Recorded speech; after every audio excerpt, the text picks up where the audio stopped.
working in the spirit of the Golden Empire. This is 17 News at Sunrise. It's a murder case that shocked Kern County 18 years ago, and today the man who killed his mother when he was just 15 years old could walk away. Grab your resumes and dress to impress. You could get a new job today as hundreds of employers gather for the county's biggest job fair. A World War II soldier who helped free a concentration camp and a Holocaust survivor meet at a special event at the Fox Theater. We'll take you there and hear that survivor's message for the country on this Wednesday, March 13th, 2019. Good morning. Good to have you with us. I'm Maddie Jansen alongside Alex Fisher and Kevin Charette. And kind of a surprise last night when I heard Alyssa talking about snow after the gorgeous, sunny day we had. Several days that we've had, yeah. Yeah, nothing materialized out of it. That weak front is pushing on through, and nothing on radar. We are going to see lots of sunshine around the area today, so that is some good news. In fact, we're going to continue to warm things up. The only thing we're seeing this morning is still a little bit of a breeze into the mountains and deserts, so we still have a high wind warning out there. And there was even a big rig that overturned along the 58 out in the Mojave area overnight. As we take a look at the temperature, 43 degrees and a northwest wind at 3 miles per hour here in the valley. We'll start out in the 40s this afternoon, expecting to see those temperatures right near 60 degrees. And then for the mountains, you're at 32 degrees, 87% on the humidity with the dew point at 28. You are breezy, though, with those winds out of the west-northwest at 18. We still have the high wind warning until 8 a.m. this morning, so if you're going to be traveling through these areas, keep that in mind. We're going to start out in the 30s, and then this afternoon, we'll be looking at the upper 40s. In your car watch, he killed his mother before he could drive, and today, 18 years after the murder, a judge could decide to set Parker Chamberlin free. This is a rare and significant case. Only 33 out of 120,000 inmates have been resentenced. Corrections officials say Chamberlin has been a model prisoner, but the murder case is gruesome, and the judge says he has a difficult decision to make. Those who knew him best say he was the role model to look up to. He was popular, handsome, all of those things. He was a model student. He's the kind of guy you'd want your daughter to marry. But at just 15, Parker Chamberlin killed his mother, Tori Knapp. But the mattress was bloody. Her intestines were on the floor outside her body. Thought that continues is whether or not Tori knew her son was killing her. Chamberlin was sentenced to 26 years to life, and now, 18 years later, that sentence could be overturned. The Department of Corrections asked the court to reconsider reducing Chamberlin's first-degree murder sentence because of exceptional behavior. But prosecutors and loved ones of Chamberlin's mother say Parker also exhibited near-perfect behavior for 15 years before stabbing his mother 35 times. I'm ashamed to say that at that time in my life, I believed that my life would be better if my mom was dead. Last month, we heard from Chamberlin. Now 33 years old, he says he turned his life around in prison. The first day I was in juvenile hall,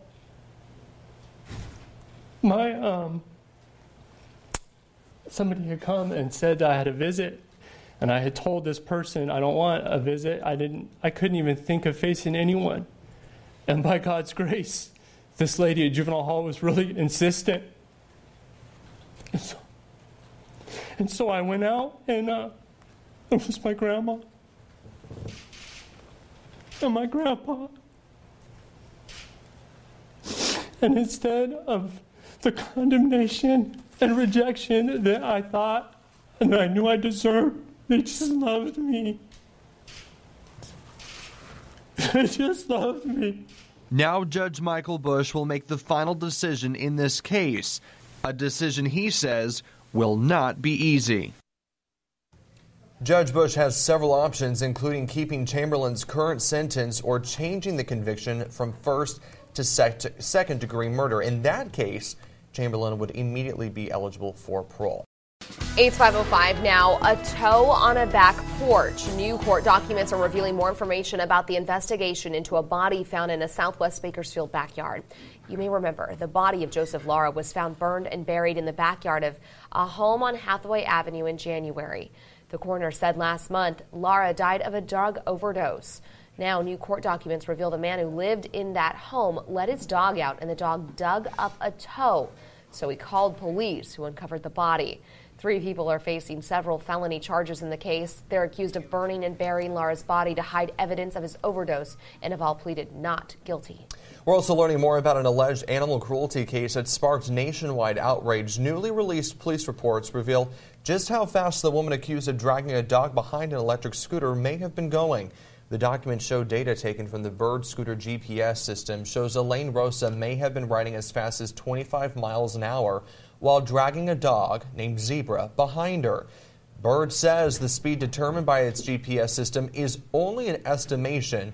Rosa faces several misdemeanor and felony charges related to animal cruelty. She is out on bail and is due back in court next month. Similar charges, but a different judge. For the second time in a week, former Trump campaign manager Paul Manafort is back in court for a sentencing hearing. Just last week, a federal judge in Virginia sentenced Manafort to 47 months in federal prison. That sentence stems from a conviction of 8 felonies, including bank and tax fraud. Today, he faces an additional 10 years in prison in a case brought on by special counsel Robert Mueller. It has been 13 years since a condemned inmate in California was put to death, and now it looks like it will be at least 4 more years. Governor Gavin Newsom announced he plans to sign an executive order today, placing an executive action on California. Right now, there are 737 inmates on death row. Newsom calls the death penalty a failure and says innocent people have been wrongly convicted and put to death.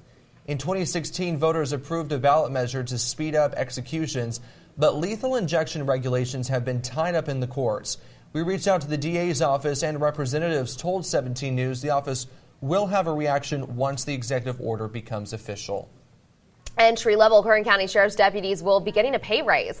Yesterday, county supervisors voted unanimously in favor of the 18% pay hike.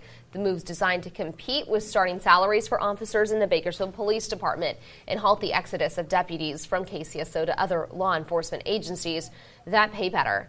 Right now, BPD officers have a starting salary of nearly $60,000. In comparison, KCSO officers are just paid $45,000 when they joined the force. The board also passed a request from KCSO to allow investigators to break into locked iPhones. The technology is called Gray Key and costs $15,000. For now, investigators will get just 1 unit. They say the tool will help them crack cases faster, but a judge will still have to grant investigators approval before they can unlock the phones. It is 5:08 now, and people turned out in droves at IHOPs nationwide for free flapjacks in honor of National Pancake Day. Now, here in Bakersfield, people also opened up their wallets to help a good cause. IHOP gave away free stacks of pancakes yesterday and asked for donations to benefit the Children's Miracle Network. IHOP raised nearly $7,000 for CMN at 3 locations here in Bakersfield. CMN purchases life-saving equipment to improve medical care for kids at the Lawrence Smalls Children's Center at Bakersfield Memorial Hospital. Budding scientists got a chance to show off their tried and true experiments. Hundreds of 4th through 12th grade students participated in the 31st annual Kern County Science Fair yesterday. It was poster boards galore. The fair was held at Rabobank Convention Center, where the students were judged on their individual projects. It's something that never gets old for this 5th grader. The thing that I like about science is that you never know what's going to happen next because you're always combining new things. It's kind of like a puzzle. You don't know which piece goes where and what piece connects to what. Winners have a chance to compete in the State Science Fair next month, which is April 29th through 30th. So congrats and good luck. Yeah, absolutely. Welcome back. The Condors are back in town tonight. They'll take on the San Diego Gulls at Rabobank. The puck drops at 6:30, and it's Kevin Harvick night. The fans get $4 off their ticket if they wear his jersey. He's number 4. You can also get $4 off your ticket if your name is Kevin. Hey, or your last name's Harvick, or you live on Harvick Drive. So there you go. There's no reason not to go cheer on our Condors, I guess. Oh, that's pretty neat, though. Welcome back. It's 5:19. She's living history. The stepsister of Anne Frank made a trip to Bakersfield to share her incredible story of survival. Eva Schloss spoke to a sold-out crowd of the Fox Theater, and 17's Karen Waugh was there and brings us her message.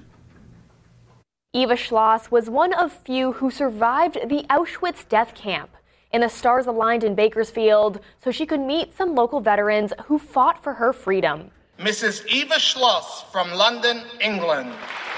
Eva Schloss has traveled the world sharing her story of growing up with Anne Frank, of surviving the Holocaust. We are really trying to learn from history that those events will never ever happen again. But what was so special about her stop in Bakersfield? She got to meet 6 Kern County Honor Flight veterans who fought in World War II. It is amazing that in this town there are still so many people who fought in the war. Among them, 96-year-old Henry Oshner, a paratrooper who helped free a concentration camp. We came across this concentration camp.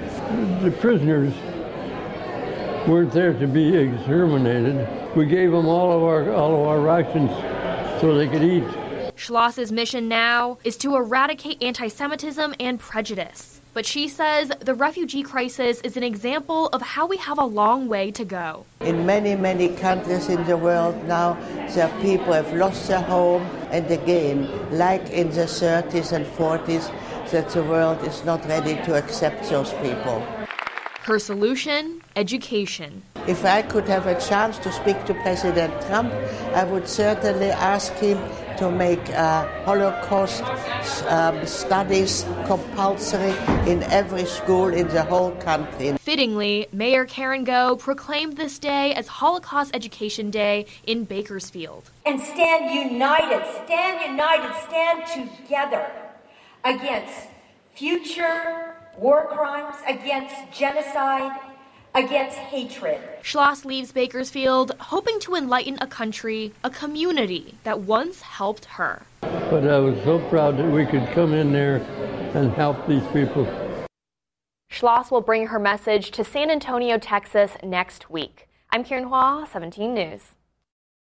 All right, welcome back. Your time now is 5:24, and it's time to dress to impress. Grab your resume because the Bakersfield Job Fest is happening later this morning. Tabitha Mills joining us live from the Rabobank Convention Center with details. This is such a cool thing because it's all of these employers in one spot. It's really great if you're looking for a job. Tab. Yeah, that's right, Maddie and Alex. Put on your Sunday best, grab your resume, head down here to the convention center because there's going to be more than 160 employers as well as 3,000 to 5,000 people, different varieties that here to help you try to find employment this morning. I'm here with Frank Cabrera. He's with Job Fest. And Frank, kind of tell us the goal of today. Well, the goal of today is to get job seekers in front of employers out of an online world somewhere where their application is lost and they can actually get in front of an employer and really have a on-the-spot interview. And one thing that is special about this event is that you're going to have a workshop to kind of help them navigate this. Is that true? Yes, so this workshop is really early entrance into the job fair. So if you get here between 7 and 8, the doors will be open, and you have an opportunity to basically get tips and tricks and also how to navigate the job fest and be the first to get into the event. So 7 to 8 is the workshop, but if you come at 8, they'll close the doors until 9 o'clock, and that's when everything kicks back into gear. So for anybody who's starting to get ready this morning, thinking about coming here, what is your advice to them? My advice is to come prepared, come not only dressed professionally as she stated, dressing your Sunday best, but come dressed with a smile, with confidence, and with your personality, because oftentimes, see, you're in front of these employers, so this is an opportunity for you to make a connection, and oftentimes employers hire based on that connection. They say, wow, I can see this person working for my organization, so that's the value of coming to a job fest. A warm smile and a firm handshake goes a long way. It does, and showing your personality. Show that you are ambitious, you're friendly, you have a good personality, and that you're going to represent that company well. How can people get more information if they're interested in coming this morning? So basically on Facebook and Instagram, we're at JobFest Kern, Facebook and Instagram. Working in the spirit of the Golden Empire, this is 17 News with Maddie Jansen, Alex Fisher, and Kevin Charette with your Pinpoint Doppler forecast. This is 17 News at Sunrise.